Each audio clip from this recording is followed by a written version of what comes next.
This last section, I want to talk about best practices for getting quality sleep. Again, not from a standpoint of like, here's a recipe and a formula, but let's touch on some things that we understand really comprise good sleep hygiene, best practice, and then maybe, since you are the genie of great sleep, what is in your magic potion? So, you know,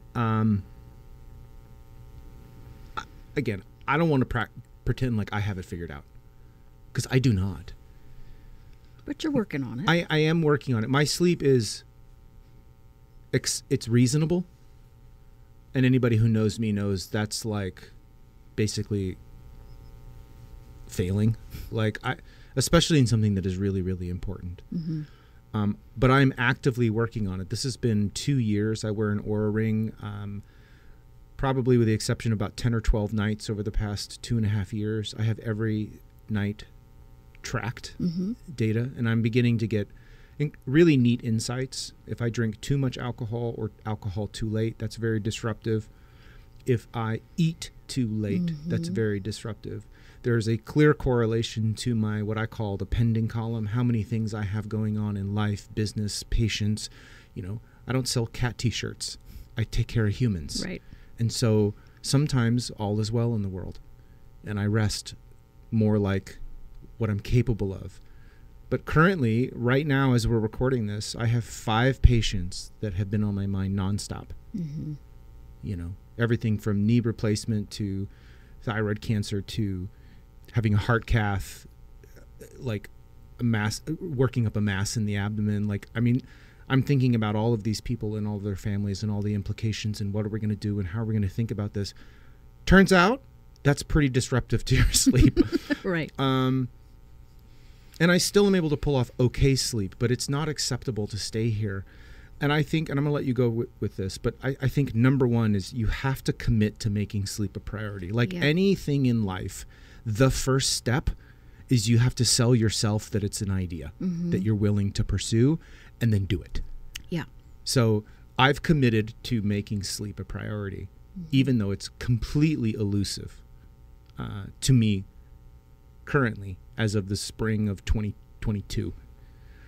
Talk to me about best practice as like the gospel according to Jen on sleep. No, seriously. First of all, I do commit to making it a priority. I got a text from a patient last night at 10 p.m. and I didn't see it because I was in bed asleep. Yeah. So I typically go to bed at the same time every night. Weekends are a little off because I stay up later, obviously, but typically in bed by 9:30. Now, full disclosure, I don't have kids. So I think those that have kids, you know, that could really be difficult, but it can be done.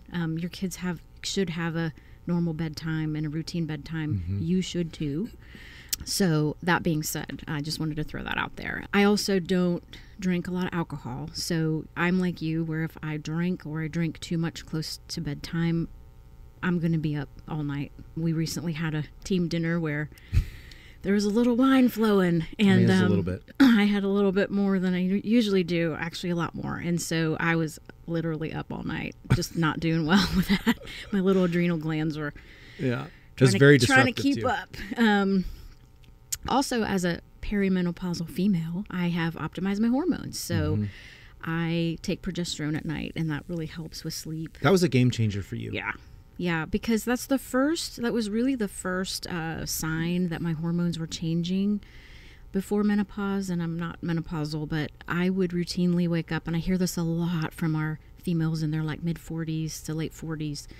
I wake up between 2 and 3 in the morning, and I just can't get back to sleep. Yeah. And once we add progesterone into the mix of other hormones that we optimize, their sleep becomes really so much better. So much better. I, like you, I track my sleep with the Oura ring, which I love. I don't wear it routinely every night like you do, but I am able to at least. Well, when you get a score of 90 or above every night. Sorry. You don't have to be as it's another great night of sleep. Another perfect night. Look at me. Perfect news is kind of boring after a while. For me, by the way, for anybody who has an Oura ring, knows how the sleep scores work. Jen, you can count on one hand how many times she's not had a 90 or better. Yeah. I have yet to ever have a singular 90. I've gotten 89 once, 87 half dozen times, but We're going to get you there. Don't worry. That's right. You know what is weird? What interesting is the week before my positive COVID test, my sleep was crappy. My heart rate was elevated on my HRV status with the Oura Ring. And I'm like, what is up with my heart rate? Like, I've not done anything differently. And it kept saying, you need to rest, you need to rest. And I'm like, I don't understand what's going on. So 2 months ago, Jen and I both got COVID the exact same day. Yeah. We had been going 2 years avoiding this thing. And Our both worst nightmare was realized. got diagnosed the same day. I told Jen I thought my Oura Ring broke because my score was like 54 or something. I remember that, yeah. But I felt horrible. But the ring picked it up. The heart rate variability, my average heart rate that night was like 107. Whoa. It was very, very... I couldn't figure it out. It's an incredible technology, and it goes a long way in measuring the things that you can't see, taste, smell, hear. So you can start picking up patterns. I also use melatonin at night too, so that has really helped. Yeah, a lot of people have hit or miss with melatonin. I mean, I think melatonin is a great strategy. I think not all melatonin is created equal, and I think in general most people underdose. And as long as you're not having a negative side effect, you should explore some of the higher doses of melatonin before you definitively say it doesn't help me. Yeah.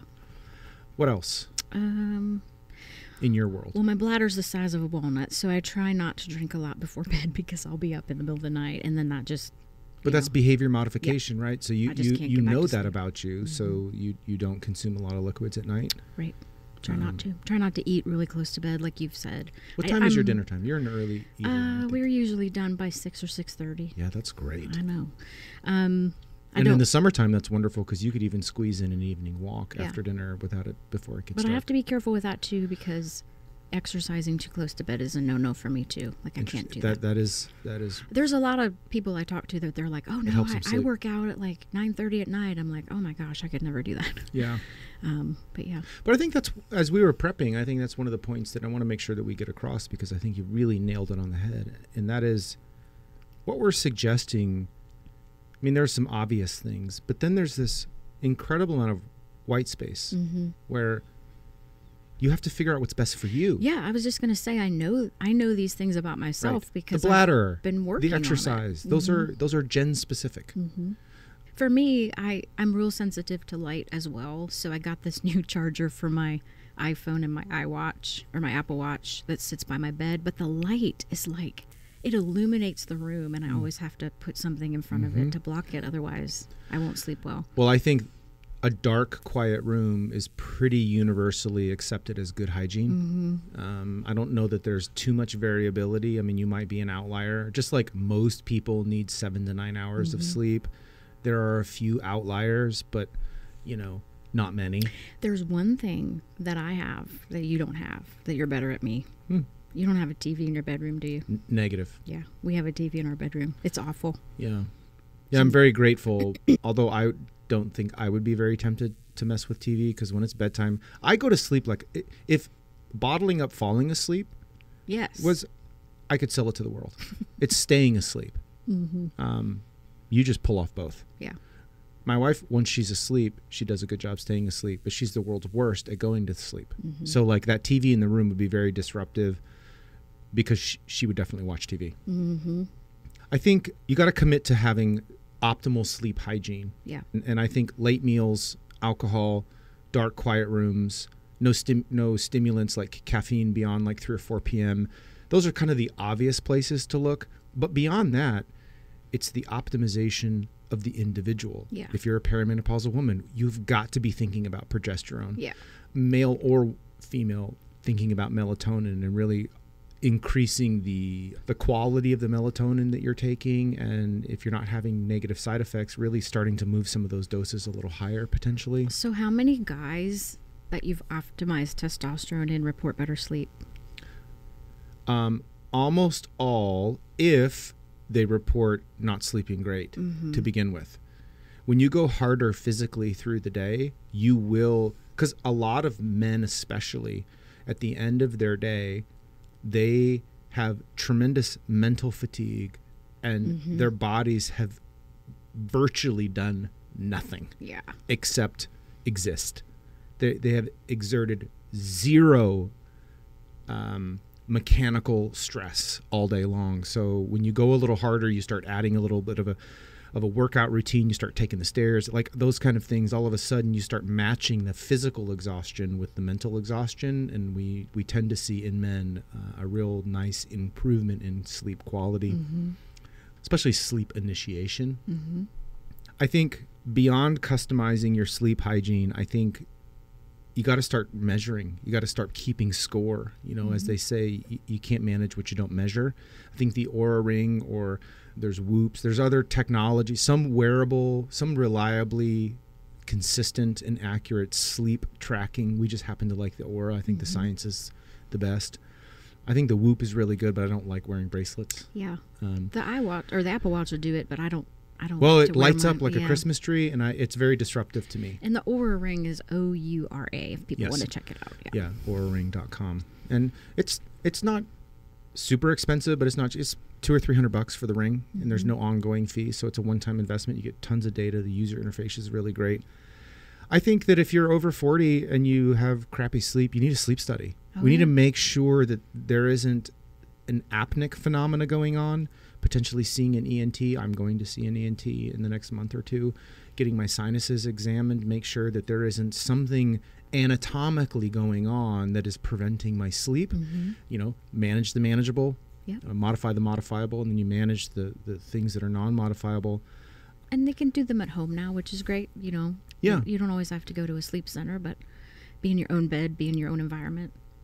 Yeah, I think the take-home point is here, don't sleep on this. Yeah. There may not be a clear path to a perfect night's sleep for you that's declaring itself, but it's one of those few things that is worth pursuing a lifetime to try to find. Because as soon as you improve it, it doesn't just fix your sleep, it improves countless other areas of your life. You start to now all of a sudden change the course of the negative impact to a positive health multiplier. Mood, metabolic, cardiovascular, all of these things. So very good. Yeah, I think this was good. This is a great topic, and I hope to be able to talk more about it as we learn more about it. And the irony of the topic and me being terrible at it and you being amazing at it, I thought would produce an interesting kind of back and forth. Yeah, but I have noticed now that you're at the ER.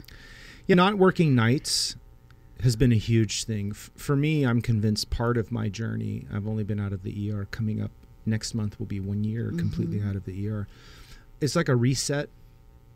My body has to relearn that every 7 or 12 days I'm not going to work overnight. Yeah. And being consistent with my rhythm, I have acceptable sleep, but it's not optimal. Yeah. But I still got a sleep study to do. I still have some things to do. Yep. Could eat dinner a little sooner.